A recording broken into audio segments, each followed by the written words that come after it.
Money is like string. When you go out to buy something, you take your money, your piece of string, and you drop it in a cup that says, I approve of what this product is, how this product got to be here, what you're doing, the way you're speaking to me, etc.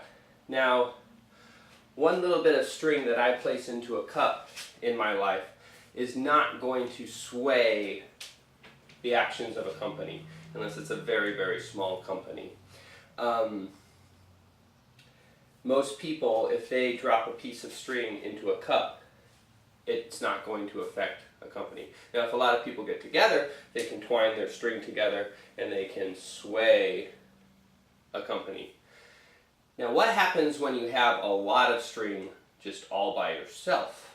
You can wind it and weave it and create this strong rope that in the future is able to sway the actions of an entire country with only a couple $1 million, like you can do in this game, Imperial 2030.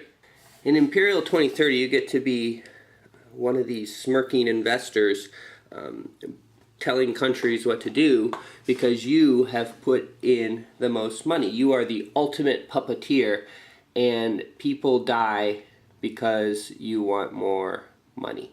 In the game, it is the countries that take turns, not the players. However, the players get to decide what the country does depending on who's invested the most in the country. So here we can see this player's invested the most in Russia, so this player gets to control Russia. This player's invested the most in the United States, Europe, and China, so she gets to control all three of those.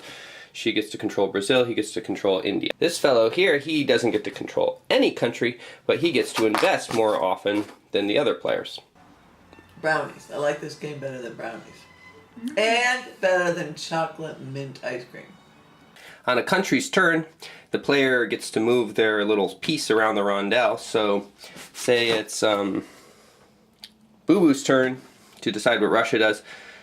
She can move up to 3 spaces for free on the rondel, more spaces if she wants to shell out her own money. The rondel is nice in that it both limits your choice of actions in a given turn, making it easier to make decisions, and also it sort of gives the game a flow, a sort of biorhythm, a sort of inhalation and exhalation, inhalation, taxation, exhalation, investor, and in between there's lots of production and violence. Violence because you want your countries, especially the countries you're most invested in, to expand and hold as much of the world as possible. Because when tax time comes around, the more little flags, meaning the more places you have held onto, and the more factories you've built, the more money it pulls in, the more power it gets. And the power is important because the further you're up on this track at the end of the game, your bonds are worth more points. And you want points because you win the game with points. This game, because this game is fun. And I guess so is setting up the bed because I like the feel of the grass on my bare feet, and it's nice and warm in the tent. And then I like this game because it's just fun and I like games. Looking at the board, one might say, oh, this is a real strategic military type game.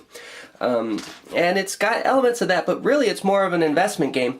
The actual fightiness is very simple and easy to understand so that the money men can focus on the money.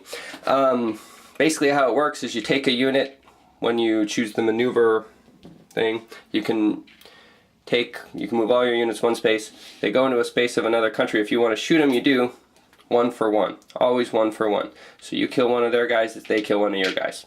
And that's how it works. If you have the majority of, say these guys both go in here, they blow each other up, you have the majority in a space, you get to take away their flag and add a flag of your own. Very simple fightiness, and that's a good thing because really what it's all about is the investment. See, each player is going to have a turn with this investor card, and how that works is every time a piece passes this line on the rondelle, the player gets $2 million and can invest in any bond they want, and then control of the country is refigured. In general, I try to stay away from games that involve whose pursuit is to make money. Primarily because in real life I have the option of playing that game and I've chosen not to. I mean, I do make money because I want to pay my bills, but I don't want to continually spend all my time just trying to make money. Thus these videos. However, I picked up this game because the idea of puppetry is interesting to me, and the idea is horrifying to me, and the horror of what you're doing in this game, and the way that through play you sort of abstract that out of your mind. You abstract out of your mind the idea that you're trying to kill off your troops before tax time because you don't want to have to pay for them. The idea that you are controlling two countries and you're having one sacrifice itself so that the other does better, heedless of the cost of lives, is horrifying. And yet the game is incredibly fun.